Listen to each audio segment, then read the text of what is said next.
about, when it does freeze, it is 1.5 meters thick or so. Yeah, depending on how cold it gets out here.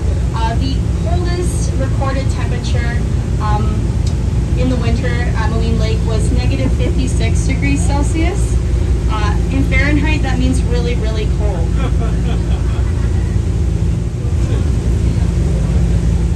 Make sure they don't fall out of the vessel. We do have a protocol, however. If your phone falls out, I will raise my hand and the captain will also raise his hand and we'll both wave it goodbye together. This lake is about 97 meters deep or 320 feet. And sadly, we don't have a scuba diving team, so there's no way of getting those back today. However, if your husband happens to fall out, we will perform a man overboard procedure, whether you like it or not. We do have to get him. Grayish, bluish pile of ice right up there. It doesn't appear to be so big, when in fact it is actually the largest glacier on our lake. So from an aerial perspective, it looks as if a hand is draped over all of the mountains, and that is just one of the tips of a finger. Can anyone guess what finger it is? It's the pinky, guys. We're family friendly out here. I did want to point out that U-shaped valley is a great indicator that the glacier has receded and moved through that area. When glaciers slowly melt, they do carve out the landscape and produce a very round U shape. So you can tell that that Maligne Glacier has receded up to that point through that area. That's just because there is no human activity on our glaciers, whereas the Athabasca glaciers do allow people to go up onto it. They have the tour buses. Why are we stopping the boat? Because of canoers and paddlers. That's light mark kind of taken right out the middle of it. So last year that actually wasn't here. So that was a lot more full and it went down all the way to where it expanded. And it shows how much our glaciers are receding out here. We are quite high elevation, very close to the sun. So we do have some very warm summers. And it is receding quite a bit.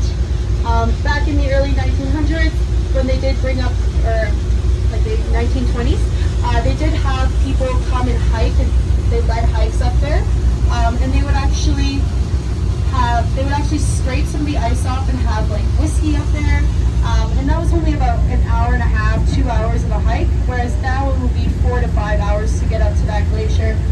So it just goes to show. However, we do not know the exact timeline of when our glaciers will slowly recede, and that is because before, as I said, it is really inaccessible to come around here. There's no trails, so if a glaciologist or scientist wanted to come up here and survey the area, they would need to put Yeah, but this is a prime example of us slowing down for them, especially this close to the shoreline. The waves can get quite large. Oh, nice. We're not going to try to catch it. I like it. Oh, that cost me a job.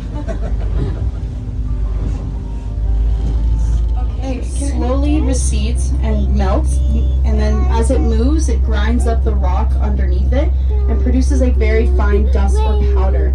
And that actually seeps into our waterways and reflects the blue and green colors that we are seeing, like an optical illusion. The rock flower itself is like the color of my boat shirt, but the way that it sits on the water reflects those colors. And it all depends on the depth as well as how large the lake is itself. Right here is where most of our glaciers.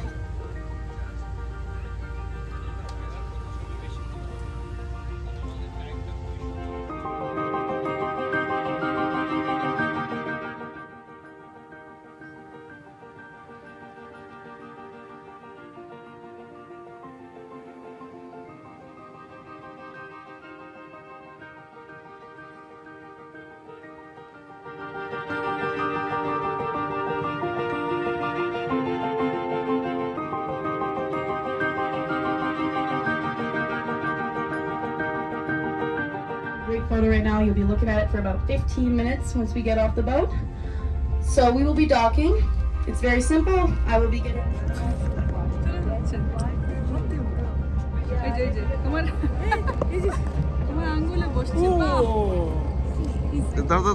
Your daddy is the lucky one. Yeah. কি যেন হয়?